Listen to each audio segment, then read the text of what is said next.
Hi, Gaye DeRusso with Majestic Riders. So going to do a little podcast while I'm walking my dogs. You can watch them run around with their little foxtail hats on. We have foxtails here, so they can get those in their ears and nose and lungs and all sorts of bad stuff. So that's what's on their head.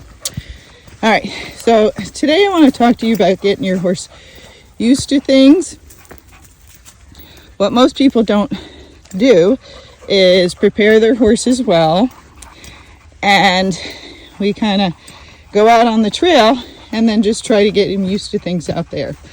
The bad things about that is you can't control the stimulus, and if your horse starts to react badly, you might be in a bad spot to be able to ride it out or correct it. Say like your horse isn't used to bikes and you're on single track and there just happens to be a bike that went on there that day. And now you can't get around it. The horse is running backwards, going off the cliff. So the lesson I'm trying to give you today is don't wait until you get out on the trail to get your horse ready for things. What I want you to do is make a list of all the things you see out on the trail. So it might be deer and turkeys, or it might be bikes, hikers, parasailers, hikers with sticks, dogs, loose horses, cows, etc. And what I want you to try and do, look, Otis is pacing, is get your horse used to those things as much as you can at home. So first, you've seen me do it with the food and with the bike and the baby carriage and those things. And you see how the horses are scared and then they slowly get over it. And then I slowly go faster and faster and do more weird things when I'm on those, just to get them used to all different situations. Now it helps, it's not the total cure, because they have to be okay with other people doing those things. And that you can't always practice because you don't always have people at your barn to do it with you. But it will still help your horse be better at it and not as reactive. So you're trying to get them used to the things and then take them on trails so they see those things. A lot of us, when you know your horse is scared of something, you're like, well, I don't want to go on that trail because there's bikes and my horse is afraid of bikes. That's somewhat right and somewhat not. So the whole thing is you get your horse used to it and then you take them out there. Now you don't have to be on their back at all. You can just hand walk them out there. Or if you're like, I can't walk far, if there's lots of bikes, they're going to be in the parking lot. You just round pen, lunge your horse first, run it around, drive over there, tie it to the trailer, give it a bag of hay, and let it sit there for the next 4 hours and watch all the bikes. Watch all the people come and go, trucks coming in and out, etc. If you know it's really bad with bikes, start with something like that, and then as they get better, take them to a trail system that has tons of bikes. Don't ride your horse there. Just take it out, tie it to the trailer, and let them see all the bikes whipping by. Again, in the beginning, they might be cuckoo, so that's why you're lunging them first, trying to get the energy off. And then they will settle down the more they see it's not going to hurt them. And then you might possibly be able to get some bikes to come over, pet your horse, maybe give them a cookie so the horse realizes it's not a bad thing. And the horse will see them turning the bikes over, fixing their bikes. The bikes are on the ground, the bikes are up on the car. And your horse get used to a ton of stuff, and you're not on it, so it makes it very safe. Same thing, lots of people, horses are afraid of joggers. Why are they afraid of joggers? Because nobody runs around the horses. Remember, sometimes when somebody goes to run, they're like, hey, don't run, it scares the horse. So the horses are not used to it. So at home, start running around your horses. Run around your horses, throw some food at them. Run around your horses, give them some hay. Run some circles, do some laps, do some weird stuff. Wave your arms all around. Not all at once. You start out very slow, just going a little faster than a walk. And as your horse gets comfortable, then you start jogging, then you start running. But you're slowly trying to build their confidence in you and in them that they're not going to get hurt.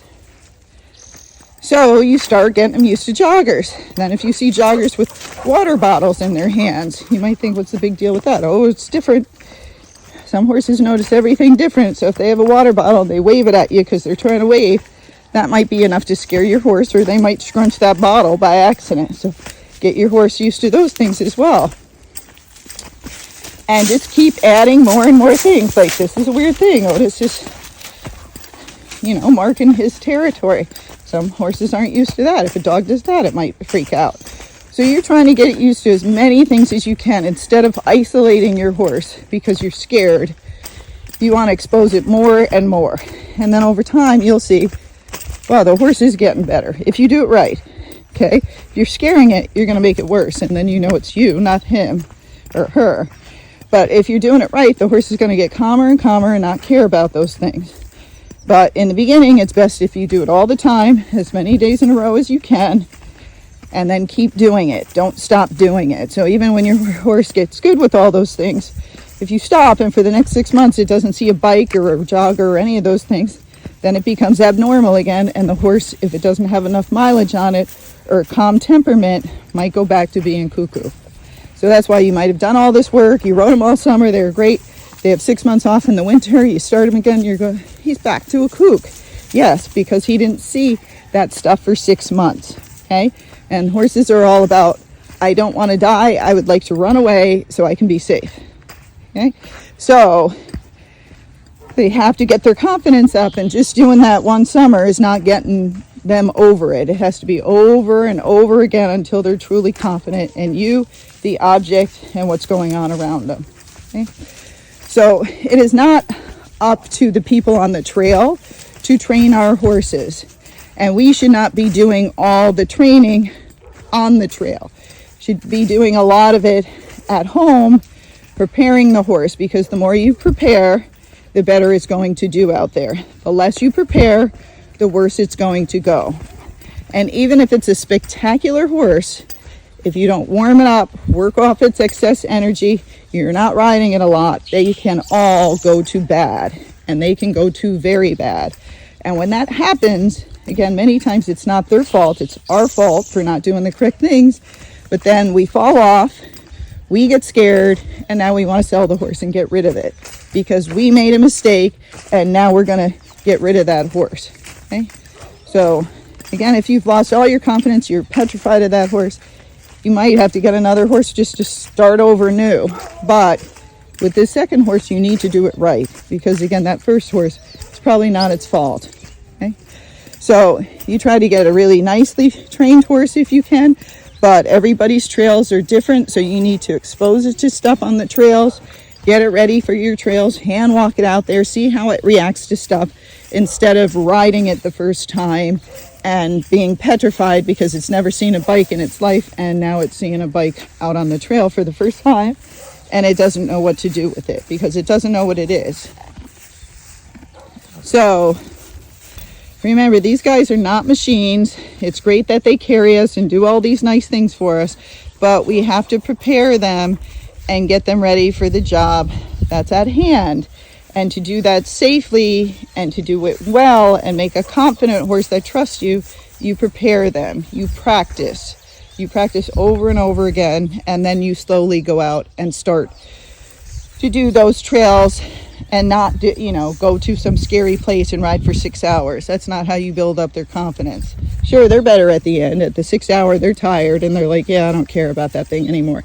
But you didn't do it correctly, and so the next time it might start all over again. So get them used to things at home, do different scenarios, have your friends and family help you if they can.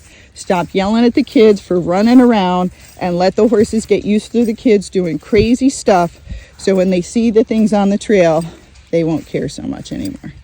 Okay? So hope that helps some of you that have had spooky horses. Your horses are spinning, taking off. Many times it's that they're underworked, they're underprepared, and they're overfed, so they have too much energy. So feed them less, feed them lower calorie food, take away the supplements if they're being cuckoo, because sometimes that something in the supplement is making them hot. Start working them harder and harder, prepare them at home, and then slowly start adding things out on the trail. But again, a parking lot is a great place to be. I always tie them up with a blocker ring, so if they have a problem, they're not going to hurt their neck or anything. And use a long rope, so if they need to pull back, they're not going to get loose. And then just let them sit there for hours. if you go to a parking lot with bikes for the next month and just sit there, guess what? In about a month, or even sooner, your horse isn't going to care about bikes very much at all. But if you don't do that, your horse might care about bikes for the rest of its life.